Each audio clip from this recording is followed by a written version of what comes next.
Welcome back to Inside City Hall. That was City Councilman Carlos Menchaca of Brooklyn. Earlier this week, the State Assembly voted yet again to pass the DREAM Act. That bill is designed to provide college tuition assistance to undocumented immigrants. Back in March, it was brought to the floor of the state Senate in a surprise vote, but it failed. And now advocates are vowing to push even harder for its passage, while critics say that they will fight to keep the controversial bill from ever passing. Here now to debate the issue, we have Albany lawmakers representing both sides of the issue. One of the bill's supporters is here, State Senator Jose Peralta, a Democrat from Queens. And we have a leading opponent, Assemblywoman Nicole Malliotakis, a Republican whose assembly district covers parts of Staten Island and Brooklyn. Welcome to both of you. Thanks for coming in. And let me start with you, Assemblywoman. You come from an immigrant background. Why not have the state do what we can to help kids who, by definition, had nothing to do with their complicated citizenship status? Well, as you mentioned, I am the daughter of immigrants. My mother is from Cuba, my father is from Greece, and I understand the aspirations of the American dream very much, and what my parents, the struggles that they went through coming to a new country. But what I have to say is that, you know, this policy is really misguided for a number of reasons.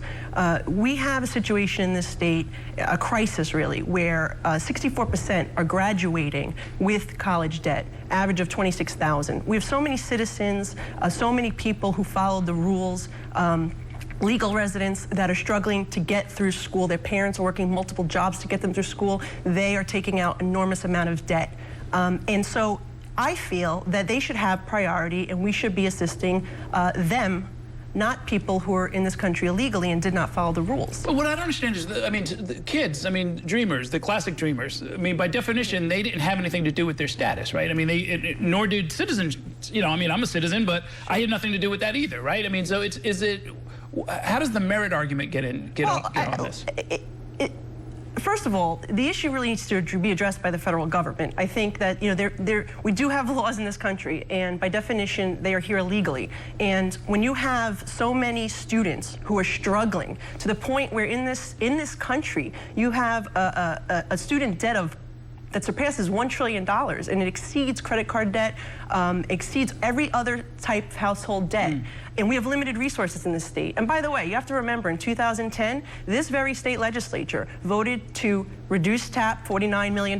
They voted to eliminate the tuition assistance program for graduate students in this state. So there are limited resources, and we should be fighting to restore those programs first. Okay, so Senator, what about the argument that in an age of some kinds of scarcity, priority should go to students whose citizenship status, without getting into how it got that way, is complicated? Why don't we give it to those who are clearly here and not breaking any laws? Well, first and foremost, Errol, this is about better educating the workforce. And the city wins, the state wins, and the economy wins if we better educate the workforce. So these dreamers are already part of the workforce, and what we want to do is we want to better educate them so that they can contribute more to the workforce, and they can be productive members of society. Now, these individuals, whether documented or undocumented, the idea here is that we don't want to pit one against the other. What we want to say is, and what we've been saying is, look, whether you're documented or undocumented, we want to make sure that you get a quality education, a higher education, so you can be part of the workforce, because it's an investment. And Controller DiNapoli has already said in his report that someone who graduates with a bachelor's degree is going to invest, or it's going to return over $60,000 more in taxes than someone who doesn't have a bachelor's degree. Now, what about the argument, though, as frustrating as it might be for you, that you don't get to comprehensive reform or resolution of these issues if a significant portion of the population thinks that what you're doing is unfair or unaffordable? What do you do with that reality? Well, it's not about being unaffordable, because TAP, the Tuition Assistance Program, is an entitlement program. So you have to meet certain requirements. You have to meet income eligibility requirements. We have to meet residence requirements. And I'm in agreement with Assemblywoman. We do need to move forward and do more for individuals, documented and undocumented, so that possibly if we increase the eligibility, the income eligibility for all, that's a better situation for all of us. The idea and the bottom line is, these kids came here by no choice of their own, and we're not a state or a country that punishes the children for the actions of their parents. And this is an opportunity to better educate so that they can be productive members of society, and they can contribute back in terms of revenue. The Controller has said it, many fiscal reports have said it. Immigrants contribute millions and millions of dollars a year on the federal level. In fact, the Social Security Administration has claimed that close to $10 billion are contributed by undocumented immigrants that they don't know what to do with. They can't give it back. But going to the Assemblywoman's point, why isn't this then a federal issue, an exclusively federal issue? Well, when it comes to a path towards citizenship, this is a federal issue. But when it comes to educating our children that are here by no choice of their own, then it becomes a state issue because the federal government hasn't acted on it. So we have taken a portion of the Federal DREAM Act, which is the tuition side of it, and we've owned it, and we've tried to make the tuition our own. You know, but still at the federal level, tuition assistance, they don't qualify for tuition assistance at the federal level. It is something that our federal leaders, look, the Republican House, the Senate Democrats, they agree on 90% of their immigration reform plans, and they should move forward and implement those. You know, I think that they're scared because it's an election year, but they need to take leadership and address those issues now while they work out the remaining 10% that they don't agree on. Because it's the right thing to do, you know, for the country, for our citizens, and for individuals who want to come here. They shouldn't be living in the shadows, and I agree with his point on that. But we need to have a path to citizenship. What does this say to someone who is entering the country the proper way? As he mentioned, it's an entitlement program, he said. What makes someone who is here illegally entitled to the program? Well, you know what? Hold that thought for just a minute. We'll come back and we'll pick it up right there in just a minute as we continue our discussion about the DREAM Act. Also tonight, folks, how much do you know about the Koch family and their influence on national, state, and local elections? The filmmakers behind a controversial new documentary will join me later on. Stay with us.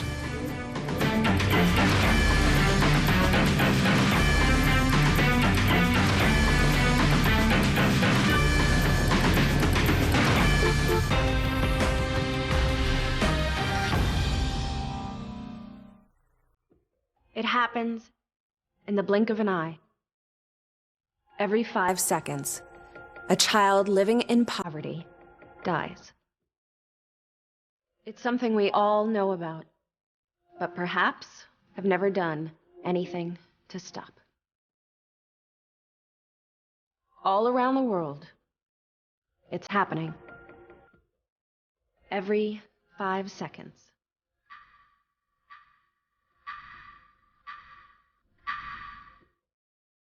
It's time to make a choice.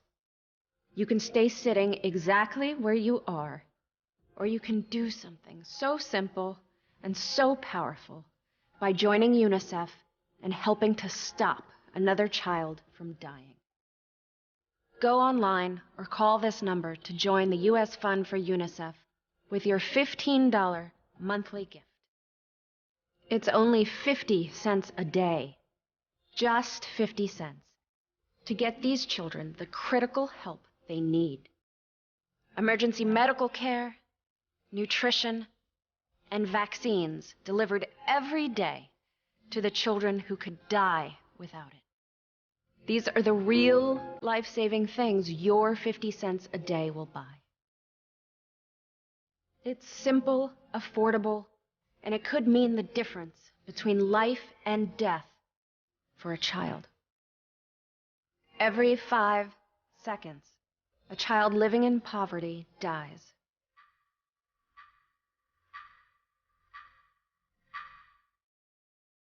It's happening right now.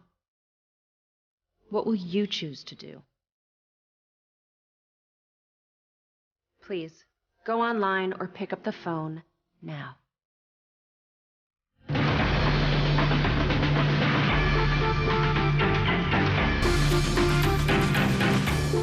Welcome back to Inside City Hall, where we are debating the DREAM Act with Democratic Queens State Senator Jose Peralta and Republican Assemblywoman from Staten Island and Brooklyn, Nicole Malliotakis. And Senator, you were about to answer the Assemblywoman who had raised the issue of why, on something like tuition assistance, which is an entitlement, if you meet the qualifications, you get it, why should that entitlement be extended to non-citizens? Well, here's the bottom line. The bottom line is that based on a court decision in 1982, all states are required to pay for education for individuals, documented or undocumented, from K through 12.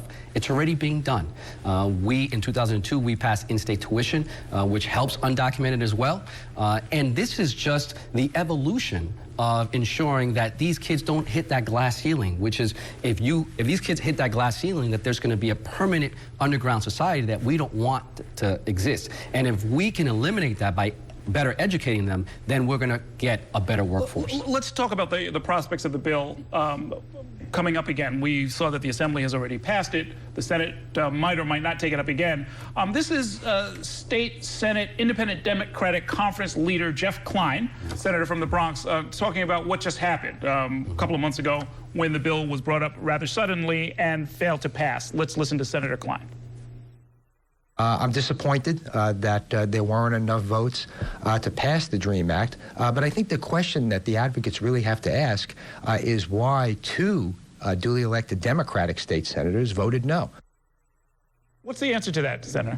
Well, the answer is not about the Democratic senators. It was really about the Republican senators, because the majority of the people in that room, 30 votes, voted for it. It was 30 to 29. So the answer to that is actually that two Republican senators decided to take a walk that day, were mysteriously absent. And that could have meant the victory of DREAM Act becoming a reality. So that's really the answer to that, because we were sure that we had the votes, and on that day, unfortunately, two of the Republicans walked away. Now, the senator has also suggested in writing, Assemblywoman, that passage is only a matter of time. Do you agree? Well, look, I think it depends what happens in the November election, but quite frankly, I think it would be a very bad for the state as just to show that, you know, if you're here and you're not following the rules, you get something that we've cut for students in 2010 and have not yet restored. Again, if you're a graduate student in the state of New York, you get absolutely zero tuition assistance, okay?